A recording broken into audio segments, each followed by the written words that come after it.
August 15ರ ಈ ವಿಷಯ ನಿಮಗೆ ಗೊತ್ತಾದ್ರೆ ನಿಜವಾಗ್ಲೂ ಅಚ್ಚರಿ ಪಡ್ತೀರಾ. ಸ್ವತಂತ್ರ ದಿನದ ಹಿಂದೆ ಇರುವ ಕುತೂಹಲಕಾರಿ ಕಥೆ ಇದು. ಹೌದು, ಒಂದು ನಿಮಿಷ ಯೋಚನೆ ಮಾಡಿ. ಆಗಸ್ಟ್ 15ರಂದು ನಮಗೆ ಸ್ವಾತಂತ್ರ್ಯ ಸಿಕ್ಕ ದಿನ ಅಂತ ಎಲ್ರಿಗೂ ಗೊತ್ತು. ಆದ್ರೆ ಭಾರತಕ್ಕೆ ಆಗಸ್ಟ್ 15ರಂದೇ ಯಾಕೆ ಸ್ವಾತಂತ್ರ್ಯ ಬಂತು ಅಂತ ಗೊತ್ತಾ? ಆ ದಿನದ ಹಿಂದೆ ಏನಿತ್ತು ಅಂತ ಗೊತ್ತಾ? ಏನಾಯಿತು ಅನ್ನೋದು ಗೊತ್ತಾ? ಮತ್ತು ಸುಮಾರು 2000 ವರ್ಷಗಳ ಹಿಂದೆ ಬ್ರಿಟಿಷರ ಆಳ್ವಿಕೆಯ ನಂತರ ಭಾರತ ಸಡನ್ ಆಗಿ ಸ್ವಾತಂತ್ರ್ಯ ತಗೊಳ್ಳೋದಕ್ಕೆ ಏನು ಕಾರಣ ಆಯಿತು? ಆ ಕ್ಷಣ ಹೇಗಿತ್ತು? ನಮ್ಮ ಭಾರತ ದೇಶ ಸುಮಾರು 2 ಶತಮಾನಗಳ ಕಾಲ ಬ್ರಿಟಿಷರ ಆಳ್ವಿಕೆಯಲ್ಲಿತ್ತು. ಹೌದು, ಇದೆಲ್ಲ ನಿಮಗೆ ಗೊತ್ತಿರೋದೇ. ಆದರೆ ಸ್ವತಂತ್ರ ಅನ್ನೋದು ಒಂದು ದಿನದಲ್ಲಿ ಸಿಕ್ಕಿಲ್ಲ. ಅದರ ಹಿಂದೆ ವರ್ಷಗಟ್ಟಲೆ ಹೋರಾಟ, ಜೈಲು ಶಿಕ್ಷೆ, ಪ್ರತಿಭಟನೆ, ತ್ಯಾಗ ಮತ್ತು ದೇಶಕ್ಕಾಗಿ ತಮ್ಮ ಜೀವವನ್ನೇ ಕೊಟ್ಟ ಸಾವಿರಾರು ಜನರ ಕಥೆ ಇದೆ.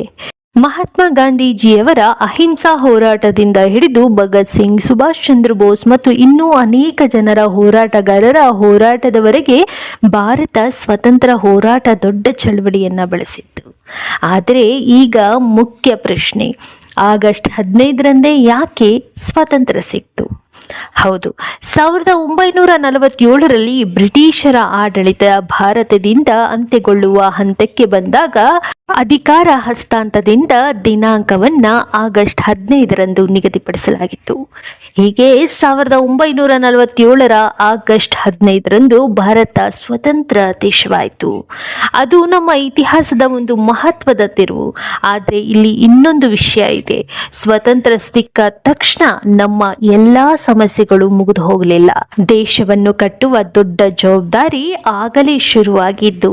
ಹೊಸ ಸರ್ಕಾರ, ಹೊಸ ಕಾನೂನು, ಹೊಸ ವ್ಯವಸ್ಥೆ ಮತ್ತು ಮುಖ್ಯವಾಗಿ ನಮ್ಮದೇ ಆದ ಸಂವಿಧಾನ. ಸ್ವತಂತ್ರ ಬಂದ ನಂತರ ಭಾರತದ ಸಂವಿಧಾನ ರಚನೆಯ ಕೆಲಸ ಮುಂದುವರಿಯಿತು.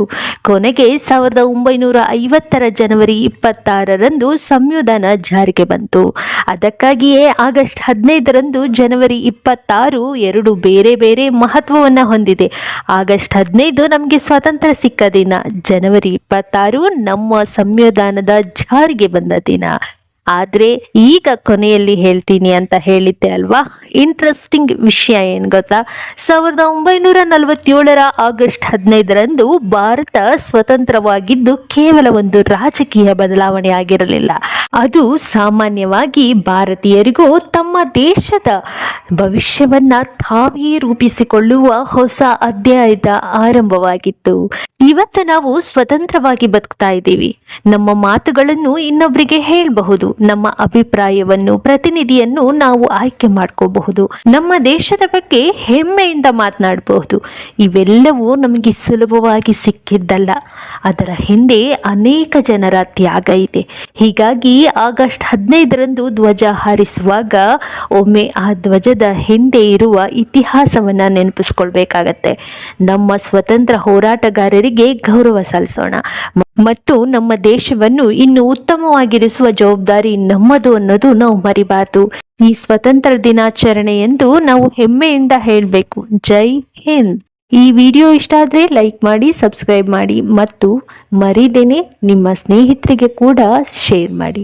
ಯಾಕೆಂದರೆ ನಮ್ಮ ಸ್ವತಂತ್ರ ದಿನವನ್ನು ಬರೀ ದಿನವಾಗಿ ಆಚರಣೆ ಮಾಡೋ ನಮಗೆ ಎಷ್ಟು ಕಷ್ಟಪಟ್ಟು ನಮ್ಮ ಸ್ವತಂತ್ರ ಸಿಕ್ಕಿದೆ ಅನ್ನೋದು ಸ್ವಲ್ಪ ಗೊತ್ತಾಗಲಿ ಅಂತ ಹೇಳಿ ಮತ್ತೆ ಮುಂದಿನ ವಿಡಿಯೋದೊಂದಿಗೆ ಭೇಟಿ ಆಗ್ತೀನಿ. Thank you so much.